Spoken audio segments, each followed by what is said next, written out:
দিল্লিতে অনুষ্ঠিত ব্রিক্স সম্মেলনে হঠাৎ করে উত্তেজনার পারদ চলে যায়। একদিকে ইরান আর অন্যদিকে সংযুক্ত আরব আমিরাতের বিদেশ মন্ত্রীদের মধ্যে বৈঠকের মূল আলোচ্য বিষয় ছিল হরমুজ প্রণালীর নিরাপত্তা এবং আঞ্চলিক স্থিতিশীলতা। কিন্তু এই আলোচনার মাঝেই দুই দেশের প্রতিনিধিদের মধ্যে শুরু হয়ে যায় তর্কাতর্কি, যা মুহূর্তের মধ্যে উত্তপ্ত পরিস্থিতির মোড় নিয়েছে। জানবো বিস্তারিত, সঙ্গে যুক্ত হয়েছে প্রতিনিধি সৌম্য মুখোপাধ্যায়। সৌম্য, ব্রিক্স সম্মেলনে ইরান এবং ইউএইর যে বিদেশ মন্ত্রীদের মধ্যে সেখানে একটা মতবিরোধ লক্ষ্য করা গেছে, ঠিক কি কারণে, কি ইস্যু ছিল? নয়াদিল্লিতে ব্রিক্স গোষ্ঠীভুক্ত দেশগুলো আছে তাদের বিদেশ মন্ত্রীদের সম্মেলন চলছে এবং সেই সম্মেলনের মাঝেই কিন্তু ইরানের বিদেশ মন্ত্রী আব্বাস আরাগাচি এবং সংযুক্ত আরব আমিরশাহীর বিদেশ মন্ত্রী খালিফা শাহিন আল মারাত, তারা দুজনের তর্কাতর্কিতে জড়িয়ে পড়েন। তুমুল বচসা হয় দুই দেশের বিদেশ মন্ত্রীর মধ্যে এবং এই বিষয়টি যখন হচ্ছে তখন প্রকাশ্যে অস্বস্তিতে পড়তে দেখা যায় অন্য দেশের বিদেশ মন্ত্রীদের। এবং তখন রাশিয়ার বিদেশ মন্ত্রী সার্গেই লাভরভ তিনি পুরো বিষয়টি হস্তক্ষেপ করেন এবং তিনি দু দেশের মধ্যে মধ্যস্থতা করে দুই বিদেশ মন্ত্রীকে শান্ত করেন।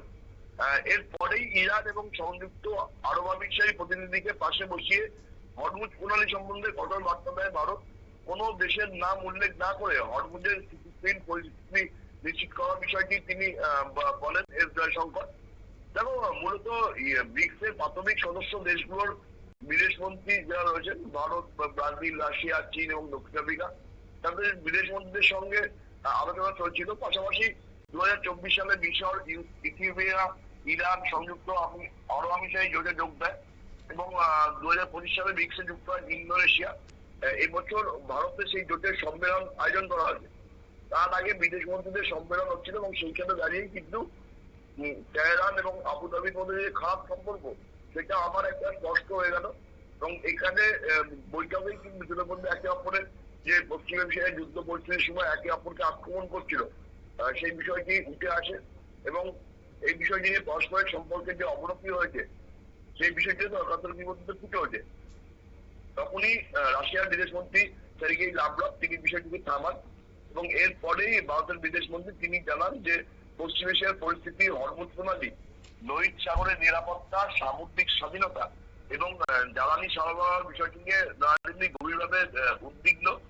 তিনি ব্রিক্সের সকল রাষ্ট্রকে যে অভূতপূর্ব ভূ রাজনৈতিক এবং অর্থনৈতিক অনিশ্চয়তা তৈরি হয়েছে তার মোকাবিলা করার জন্য একজোট আহ্বান জানান। তিনি বলেন যে হরমুজ প্রণালী এবং লোহিত সাগর সহ আন্তর্জাতিক জলপথগুলিতে নিরাপদ এবং বাধাহীন যাতায়াত বিশ্বের অর্থনৈতিক সমৃদ্ধির জন্য অপরিহার্য।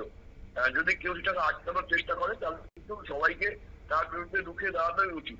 মূলত পশ্চিম এশিয়ার উত্তেজনা প্রমোশনে ভারত কিন্তু গঠনমূলক অবদান রাখছে এবং এই বিষয়ে ব্রিক্স গোষ্ঠীভুক্ত দেশগুলোকেও একসাথে এগিয়ে আসার বার্তা কিন্তু নয়াদিল্লির বৈঠক থেকে ভারতের বিদেশ মন্ত্রী এস জয়শঙ্কর দিয়েছেন। এখন বাকি দেশগুলো কি করে সেটার দিকেই কিন্তু গোটা বিশ্ব তাকিয়ে রয়েছে। শতাব্দী, ধন্যবাদ সৌম্য। অর্থাৎ দিল্লিতে অনুষ্ঠিত ব্রিক্স সম্মেলনে এই ঘটনাকে কেন্দ্র করে আন্তর্জাতিক কূটনৈতিক মহলে শুরু হয়েছে নতুন করে আলোচনা। ইরান এবং সংযুক্ত আরব আমিরাতের মধ্যে তর্কাতর্কির পরে রাশিয়ার বিদেশ মন্ত্রীর মধ্যস্থতায় পরিস্থিতি আপাতত নিয়ন্ত্রণে এলেও হরমুজ প্রণালী ইস্যুতে মতবিরোধ এখনো কিন্তু সম্পূর্ণভাবে মিটে যায়নি।